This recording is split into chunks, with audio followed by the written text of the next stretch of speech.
प्रामाणिक समाधान। गुरुवर नमोस्तु। घर आदि की समस्याओं का निवारण टोटका आदि के माध्यम से ज्योतिषी कराते हैं, तो क्या ये करना आगमानुसार सही है? देखो, तुमने ज्योतिष की बात की। ज्योतिष एक विद्या है और इस विद्या का अगर सही आकलन करें तो हमें अपने भविष्य के विषय में कई प्रकार के समाधान दिए जाते हैं। लेकिन वर्तमान की स्थिति बिगड़ गई। मुझसे किसी ने पूछा कि महाराज आप ज्योतिष को कितना मानते हैं? मैंने जवाब दिया, मेरा ज्योतिष पर विश्वास है पर ज्योतिषियों पर नहीं। आजकल अनेक प्रकार की विकृतियां ज्योतिष विद्या के लोगों में आ गई और उसके कारण ये पूरी विधा भी प्रभावित हो गई। तो हमें इससे बचना चाहिए। बहुत सारे ऐसे टोटके हैं जिनका थोड़ा बहुत लाभ होता है, लेकिन मेरा मानना है कि कर्म सिद्धांत पर विश्वास रखने वाला व्यक्ति इस तरह के थोथे कर्म कांडों में नहीं उलझता।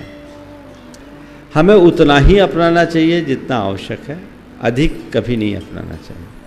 हम आपको कहें, एक बार ऐसा हुआ कि एक ज्योतिषी था, वो तोते से अपना भविष्य, सबका भविष्य बताता था। एक पिंजरा में तोता रखा था, पिंजरे से तोते को निकालता, तोता कोई कार्ड खींचता और उससे व्यक्ति का ज्योतिष बताता। एक रोज 2 बज गए, 3 बज गए, कोई ग्राहक नहीं आया। उसने सोचा चलो आज मैं अपना ज्योतिष देख लूँ।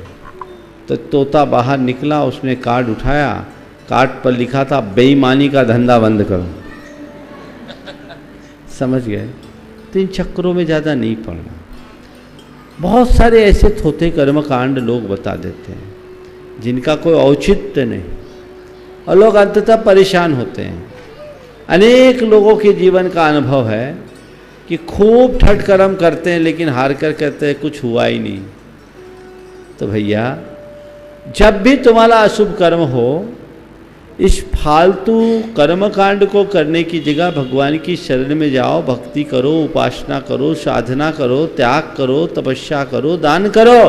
उससे कुछ पुण्य संचय होगा और तुम्हारा जीवन जल्दी सुगम होगा। गुरुवर नमोस्तु। कोई इंसान बड़ा चढ़ाकर दुख को बताते हैं, तो क्या इसमें कोई राज है? मैं आपसे एक पूछता हूँ, जो अपने दुखों को बढ़ा चढ़ा करके बताता है, उसके प्रति आपका दृष्टिकोण क्या होता है? सामने वाले का दृष्टिकोण क्या होता है?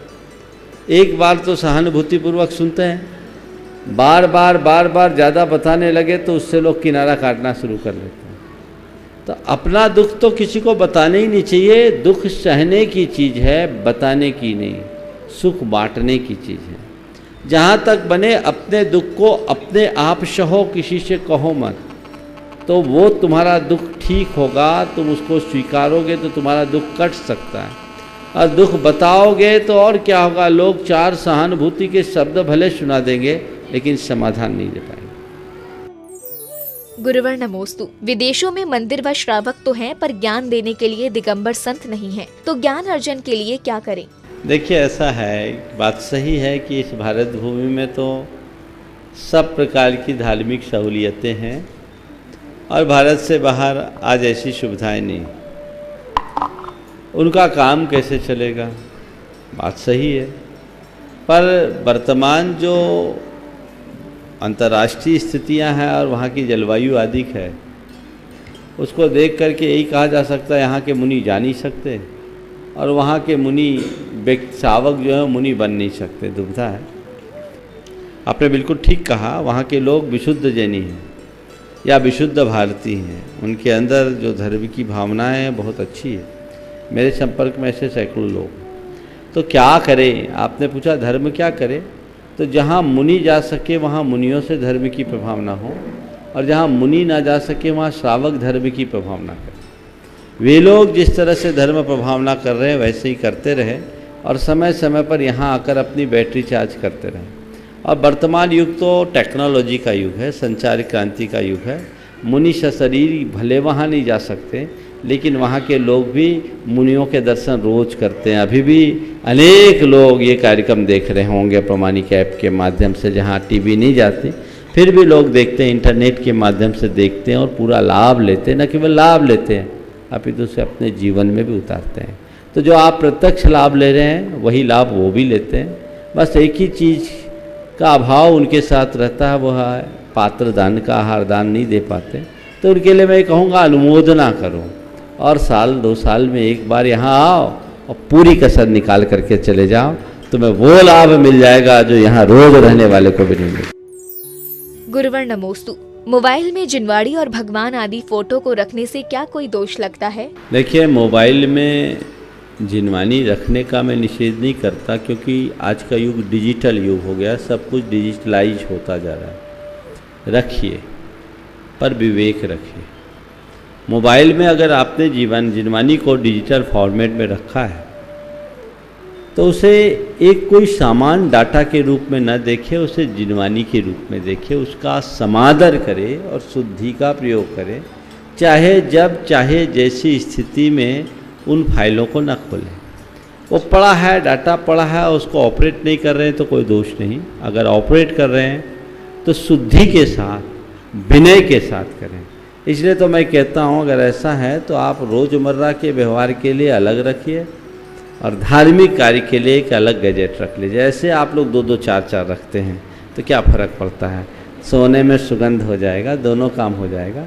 और यदि ऐसा संभव नहीं है तो शुद्धता का ख्याल रखिए। देखिए, एक आपको बताता हूँ मोबाइल के संदर्भ में। अभी एक क्लिप मुझे किसी ने दिखाई, शायद ये GTV में आई हुई क्लिप थी।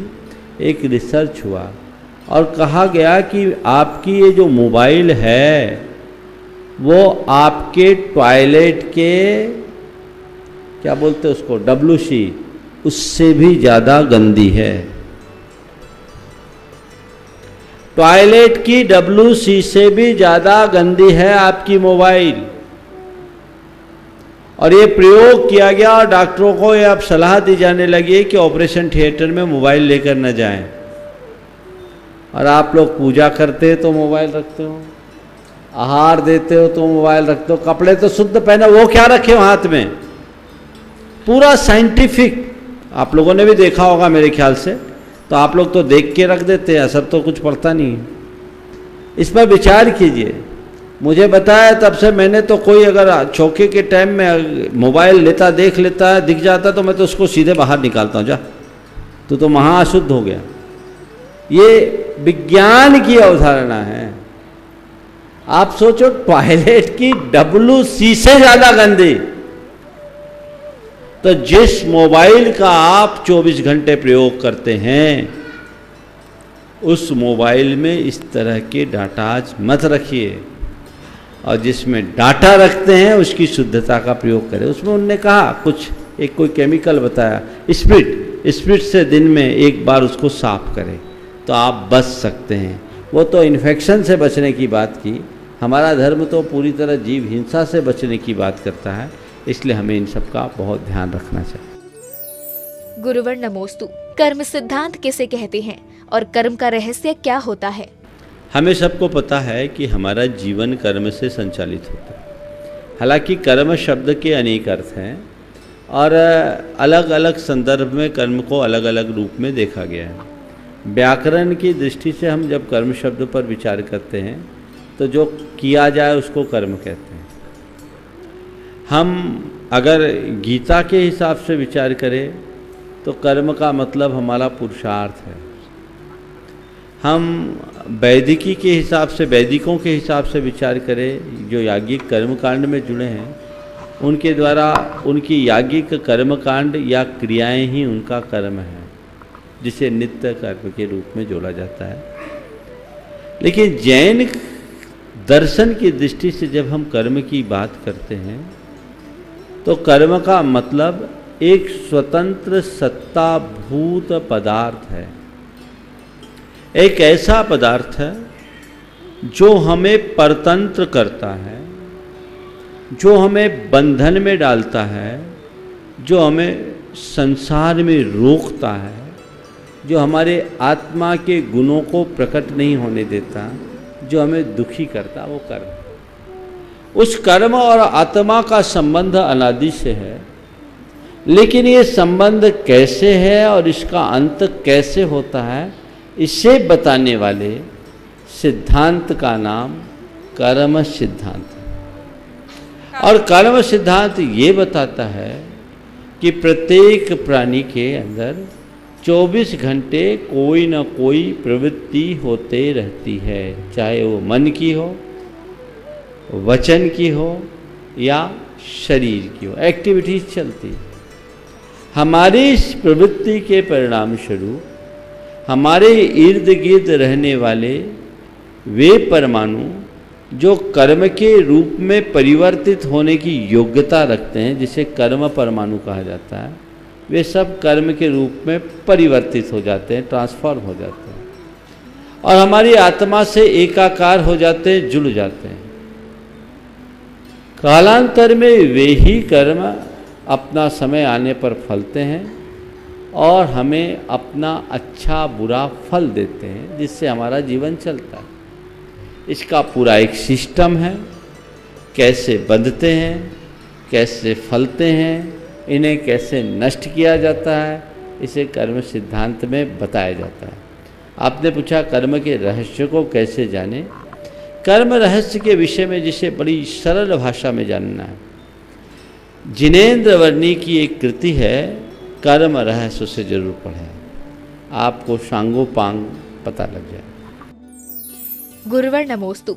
निगोदिया जीव की आयु कितनी और कहाँ रहते हैं, और क्या निगोदिया जीव मरकर देव या मनुष्य बन सकते हैं? निगोदिया जीव सारे संसार में रहते हैं, हमारे आपके भीतर भी अनंत में है। उनकी आयु श्वास के 18वें भाग रहती है। वे अनंत काल से वहीं जन्म लेते हैं, वहीं मरते हैं, जहाँ है उसी अवस्था में रहते हैं। कोई कोई जीव अपने सुयोग से वहाँ से निकल करके हमारे आपकी जैसी अन्य पर्यायों को प्राप्त करते हैं। ऐसा मत समझना कि हम लोग एक बार निगोद से निकल आए तो हमेशा के लिए निगोद से मुक्त हो गए, या जो निगोद में है वो अनंत काल तक निगोद में ही रहेंगे। जो निगोदी हैं वे वहाँ से निकलकर हमारे आपके जैसे जीवन जीते हैं, और हम आप जो आज मनुष्य, पशु, पक्षी, पेड़ पौधे के रूप में हैं, मर करके वापस निगोद भी बन सकते हैं। गुरुवर नमोस्तु। जीव की पर्याय हमेशा बदलती रहती है, तो सिद्ध भगवान अनंत सुख का अनुभव कैसे करते हैं? बदलाव तो सिद्धों में भी है, लेकिन वो इतना सूक्ष्म है कि हमें पकड़ में नहीं आता। वो हर क्षण नवीनता का अनुभव करते हैं, क्योंकि उनके ज्ञान में संसार के प्रत्येक पदार्थ हैं, और संसार के प्रत्येक पदार्थ में होने वाला बदलाव उनके ज्ञान में भी घटता है। तो परिवर्तन है, पर वो इतना सूक्ष्म है कि हमारी पकड़ से बाहर। गुरुवर नमोस्तु। ज्ञान को जीवन का साध्य और साधन माना जाता है, तो जब प्रतिकूल परिस्थिति आती है तब ज्ञानी गलत मार्ग में पड़ जाता है, तो ऐसा क्यों होता है? देखिए, विपत्ति के क्षणों में ही ज्ञान की परीक्षा होती है। अक्सर ऐसा होता है कि अच्छे अच्छे ज्ञानी भी जब उन पर कोई विपदा आती है तो डगमगा जाते हैं। आचार्य ने इस विषय में एक बहुत अच्छी बात की, अदुख भाविदम नानम दूहे जादे विनश्यति तम्भा जहा बलम जोई भावा दुखस्य भावना। बिना दुख के पाया गया ज्ञान दुख आने पर विनष्ट हो जाता है। इसलिए ये योगी, तुम में जितना जब तक बल है तब तक दुख की भावना भावो, दुख को सहो। एक ज्ञान है जो हम किताबों से पढ़ करके सीखते हैं या सुन सुना कर ग्रहण करते हैं, और एक ज्ञान है जो हमारे भीतर से प्रकट होता, उद्घाटित होता है। किताबी ज्ञान समय पर साथ नहीं देता, पर अंतर का ज्ञान कभी साथ नहीं छोड़ता। तो मैं कहूँगा, अंतर ज्ञान को बढ़ाओ, जो तुम्हारे जीवन में स्थिरता ला सके, विपत्ति में काम आ सके। शब्द ज्ञान बहुत बड़ा ज्ञान नहीं है, तो ज्ञान, अंतर ज्ञान वो है जो ज्ञान के साथ श्रद्धान को भी जोड़े। गुरुवर नमोस्तु। परिवार में बेटी और बेटों का विवाह करते हैं, उसमें संपत्ति, शिक्षा और सौंदर्य को फोकस करते हैं, तो क्या इसके अलावा कोई मापदंड नहीं है? हमारे यहाँ वर वधू के चयन के विषय में कुछ मार्गदर्शन उसमें दिया है।